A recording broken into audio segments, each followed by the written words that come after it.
Good morning and welcome to Trail Grazers, where today we are going on an adventure. We focus here on good food for the trail and going on large and small adventures where we take you along with us. So we are headed up to Cedar Breaks today. It may be an exercise in futility. I just checked online and they're already closed for the winter, which I did not expect. Cedar Breaks is a national monument, and it is at 10,000 feet up near Cedar City in southern Utah. And what we plan to do is to get over to Highway 89 and go up 89 as if we were going to Bryce, and then we will cut over on Highway 14. That will take us up into the mountains, across by Navajo Lake, and then Cedar Breaks. Now, we should have done Cedar Breaks earlier in the season, but oh well. We'll see if we can at least get in and walk around a little bit. They have bristlecone pine trees, which are quite a treat to see, and a beautiful, beautiful scenery. If we can't, we still will have a great trip up and over the mountain. I have our lunch all ready to go, packed in our yellow Stanley cooler, which after a few uses, we have decided we just absolutely love this. I have got some tuna salad in here for us, along with some drinks, and here are some granola bars and some mixed nuts. Here is our tablecloth. So we're headed out, and we will see you on the road here in just a few minutes. We are headed the back way through coral pink sand dunes, and I wanted you to see all of the rabbit brush that is in bloom this time of year. It is absolutely beautiful, both sides of the road and off into the fields. When we had our bees, rabbit brush this time of year was our main honey flow, and it makes quite a delicious, heavier tasting honey, but wonderful. We just love rabbit brush honey. So we'll be at Coral Pink Sand Dunes and then Highway 89 in just a little bit.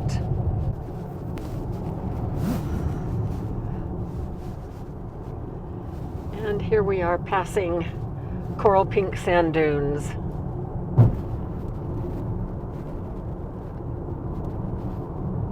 There just aren't that many tracks on the dunes, although some right up there.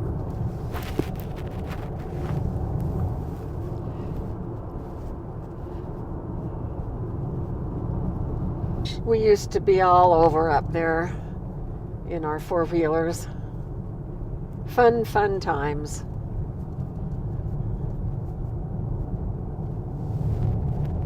We are now on Highway 89, and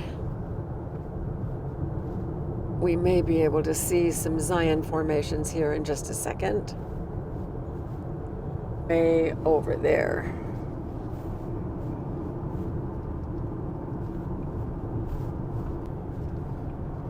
Looks like we're getting a little bit of fall color here. The cottonwoods are starting to turn. As we head up the mountain, hopefully we might be able to see even more. We just turned on the road that is taking us up the mountain, and sadly, it looks as if we have missed most of the fall colors. I can't believe it. Well, there's a little one. But the oaks are spent. But this is still a beautiful drive. We enjoy it every time we come up here. And hopefully we can at least walk through a little bit of Cedar Breaks, even though the facilities are closed. So we will soon find out. So as you can see, we are really climbing.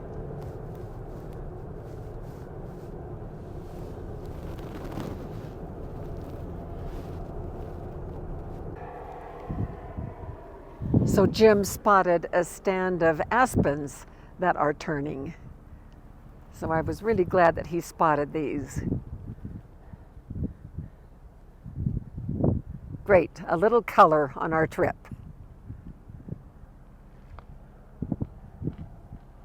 They look like polka dots among the pines. This is Duck Creek Village. It's a boom town in the summertime. And of course it's off season now, so it's quite deserted, which is nice for us to be able to not have all the traffic and concerns of crowds and traffic. A little more color there. And over in here,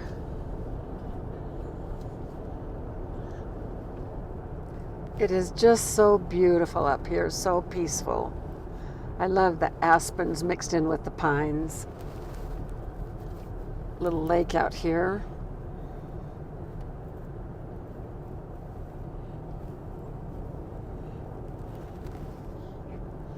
Those aspens are spent for the season. We're started into the lava flow, if you can see over here on Jim's side.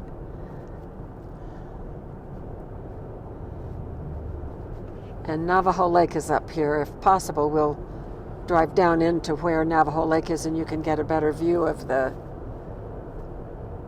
lava flow in through here.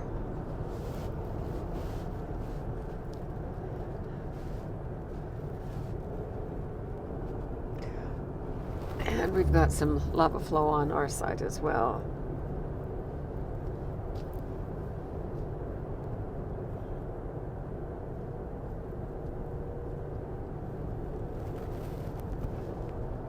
We are in the parking lot of Navajo Lake. It has receded so much. All this flat area out here used to be part of the lake. And we drove through quite a bit of lava flow to get here. When I was doing my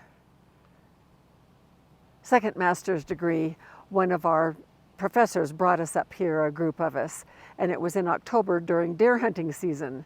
And I can't remember what we were doing, something scientific here at the lake, and all of a sudden we started hearing shots that sounded really close by, and we weren't dressed as hunters.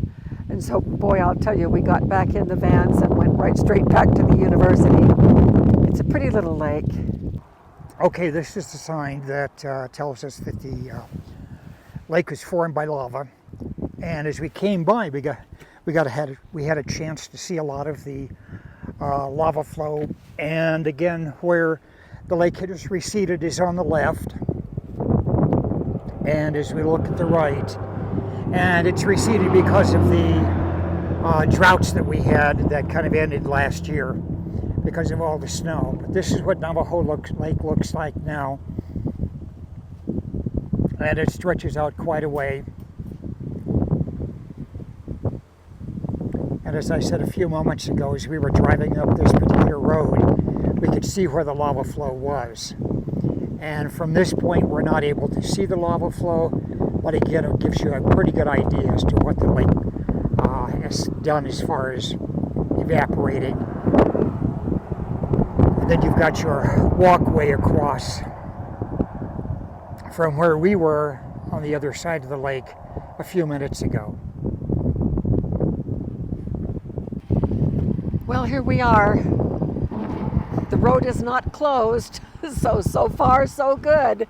We'll see what happens at the road ahead. Well, surprise, surprise. The parking lot is full. There are people everywhere.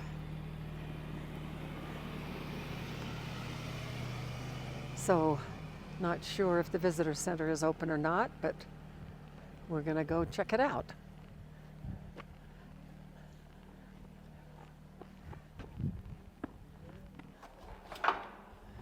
They are open.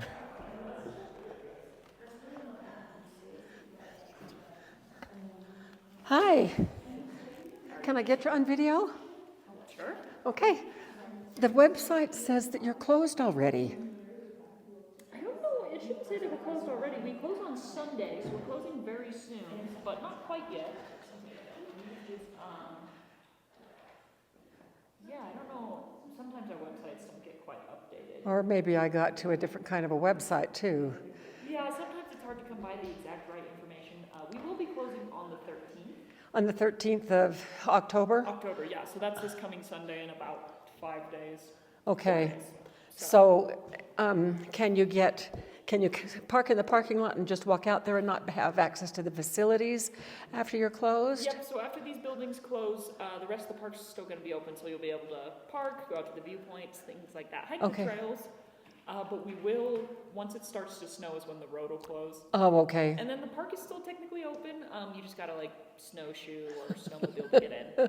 Right, at 80 years of age, I'm not going to be snowshoeing, Maybe, although you never know. I've done it before. Okay, so we have National Park senior passes. Does that get us in? Yeah, it does. Okay, they're in the car, so I'll have to go get it. Perfect. Okay, all right, thank you. We'll be right back. So this is a great map that shows the grand staircase. And so you can see that, and we've been all over this area. So there's the Grand Canyon right there. And there is Kanab, which is very close to where we live. Coral pink sand dunes we drove right by. So here are the cliffs. So these are the Vermilion Cliffs, the White Cliffs, the Gray Cliffs, and there's Bryce Canyon right there, and at the tippy top is Cedar Breaks National Monument. So that's at the top of the pink cliffs. So both Bryce and Cedar Breaks are part of the pink cliffs. So there we are. Now we're going to head out and look at the area so you can see it better. So there is a picture of what the breaks look like in winter. It's very similar in structure to Bryce. And another picture in summer. And we're going to go out there and see it in person. So I'm going to get a pair of these on purpose mismatched socks. My feet get so cold in the house in the wintertime, so they don't match on purpose, and I love that. Jim is not feeling well. He might be having a little bit of altitude sickness. So I'm going to head over and just take a quick look at the sights over here. It is spectacular.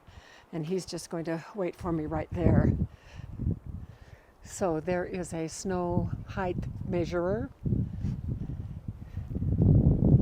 When I was coming here years ago, that little cabin right there was the only visitor center. And now they have this big, beautiful facility. So that's really, really cool. Now we're at 10,000 feet, so. And there's lots of hiking. I usually would, when I came here often before, I would hike down to the Alpine Pond, which is pretty beautiful. You can see through there I'm getting out of breath too. You can see some of the formations.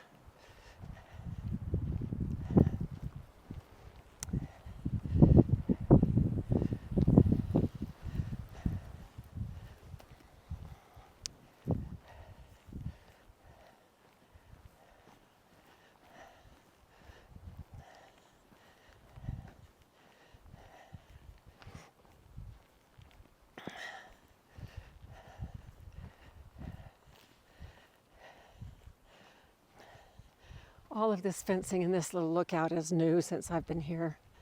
Point supreme elevation 10,350 feet. So here we are. This is Cedar Breaks, the topmost part of the grand staircase. I'm going to walk down here. Formations are not as extensive as at Bryce, but you can see certainly the similarities.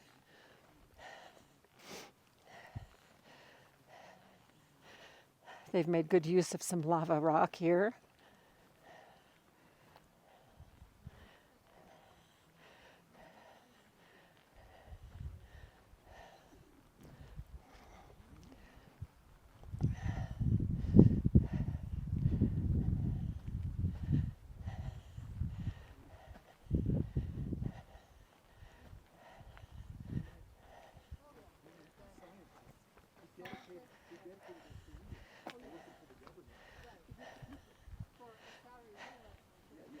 Ooh, I'm getting out of breath.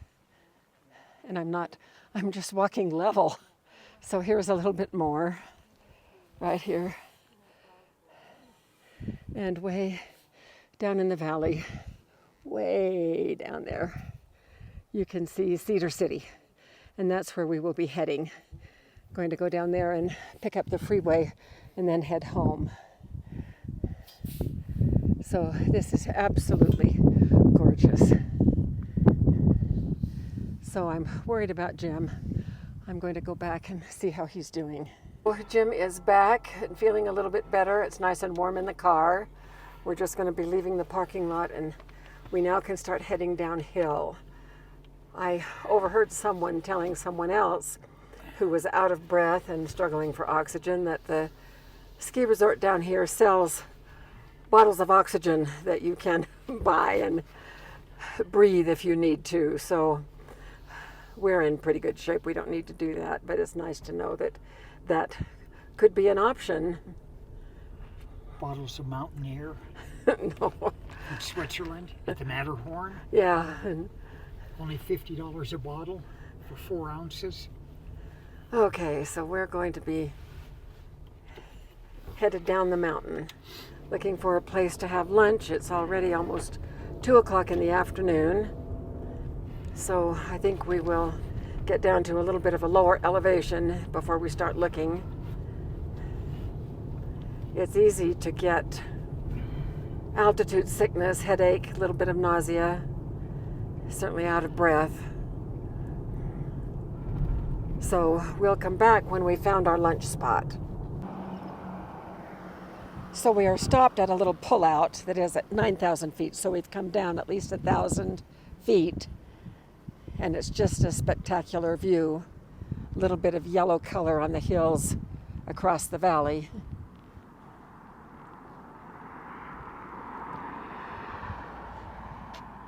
And way in the distance is Cedar City. So we'll keep on. So we just found this little roadside park. We're probably about 20 miles from Cedar City. It has a pavilion and some tables. So we're going to just head in there and have our tuna salad and have a little bit of a rest. So we're going to take this little table instead. There was a big sign that said the pavilion had to be reserved. So we're just going to put our tablecloth over the top of this and eat our tuna salad right here. Well, we're set up, a little bit of a breeze blowing, but nothing to stop us here. So we're going to enjoy our lunch.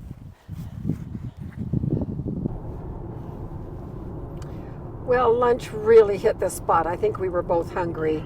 Jim is feeling better now, and we are heading down the mountain, and we will be in Cedar City in about 15 minutes, and then we'll pick up the freeway and head on home.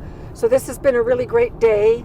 I'm so glad that Cedar Breaks was open, and now we know that they are open year-round, although in the wintertime the buildings will be closed. And in the wintertime when the snow is 12 feet, if you want to snowshoe in, you can. So there you have it. I did not go on the little walk where the bristlecone pines were. We're going to be saving that for another day. I was pretty concerned about Jim and wanting to get back to make sure he was okay, and he has struggled a little bit for the hour following. But are you doing okay now, honey? No, I'm doing okay. No passing out yet. No passing out yet, he says.